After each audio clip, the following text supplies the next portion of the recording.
안녕하세요, 이코부루입니다. 오늘은 로스터리 카페에 대한 이야기를 나눠볼까 합니다. 현재 카페를 운영하거나 앞으로 운영할 계획이 있으신 분들 중에 로스터리 카페를 꿈꾸는 분들이 많이 있을 거라고 생각을 합니다. 로스터리 카페를 꿈꾸는 이유는 제가 생각하기에는 대표적으로 나만의 커피 맛을 구현할 수 있다, 또는 원두값을 아낄 수 있다, 이런 두 가지 이유가 가장 큰 비중을 차지하지 않을까 생각을 합니다. 과연 로스터리 카페에 대한 현실은 어떤지 현재 운영을 하고 있는 제 경험을 바탕으로 한번 이야기를 해보도록 하겠습니다. 첫 번째, 나만의 커피 맛을 구현할 수 있다. 전 세계 어디에서도 맛볼 수 없는 유일한 나만의 커피 맛을 구현해낸다는 것은 정말 행복한 일이라고 생각을 합니다. 내가 상상하고 꿈꾸었던 커피 맛을 표현해내기 위해서 다양한 나라의 생두를 블렌딩하고 내가 원하는 포인트로 로스팅을 하고 거기에 맞는 추출을 하고 그 결과 내가 꿈꾸고 생각했던 커피 맛이 나온다면 커피하는 사람으로서는 정말 큰 행복일 거라고 생각을 합니다. 이렇게 유일무이한 나만의 커피 맛을 만들어가는 과정과 만들어냈을 때의 그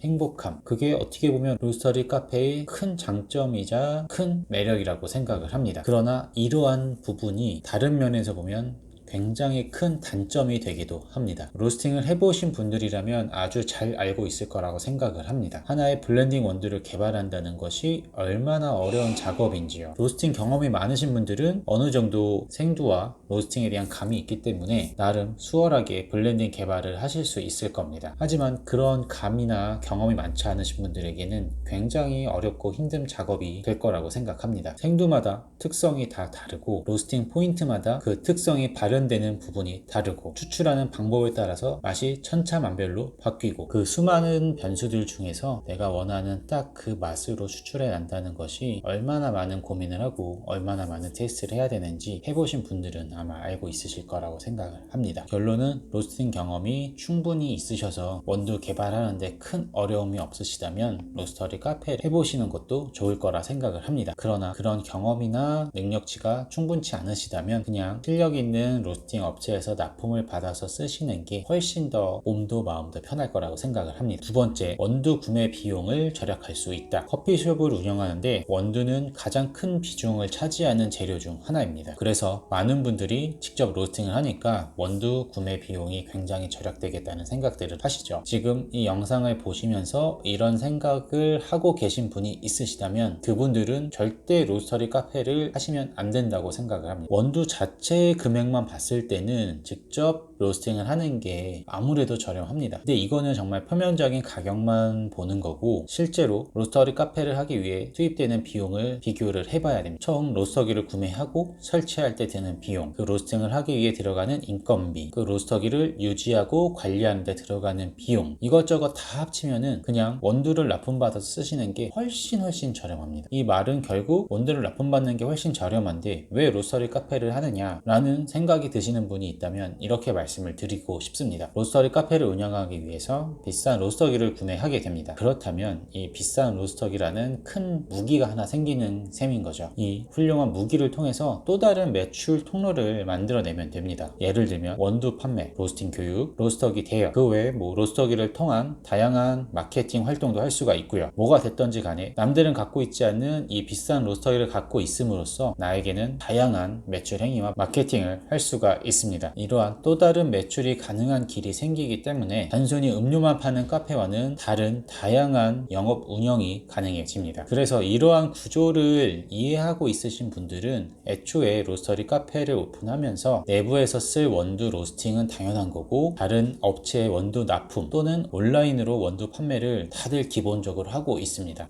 그러면 나도 로스터리 카페를 운영하면 이렇게 하면 되지 않느냐 라고 또 궁금증을 가지실 분들이 있으실 텐데요. 오프라인에서 원두 납품처 뚫는 거 정말 진짜로 어렵습니다. 온라인에서 원두 판매하는 거 이건 역시 정말 진짜로 어렵습니다. 온라인과 오프라인에는 이미 정말 수많은 실력 좋고 맛 좋고 거기에 가격까지 저렴한 뛰어난 로스팅 업체들이 아주 발에 채일 정도로 많이 있습니다. 정말 로스팅에 자신이 있고 이 수많은 경쟁 상대와 싸워서 이길 자신이 있으시다면 그때는 로스터리 카페에 도전을 해보셔도 괜찮을 것 같다고 생각을 합니다. 이렇게 로스터리 카페가 가지고 있는 대표적인 이미지 이미지 두 가지에 대해서 한번 이야기를 해봤습니다. 모두들 힘내시길 바라겠습니다. 저희도 힘 열심히 내겠습니다. 그럼 다음에 또 뵙도록 하겠습니다. 감사합니다.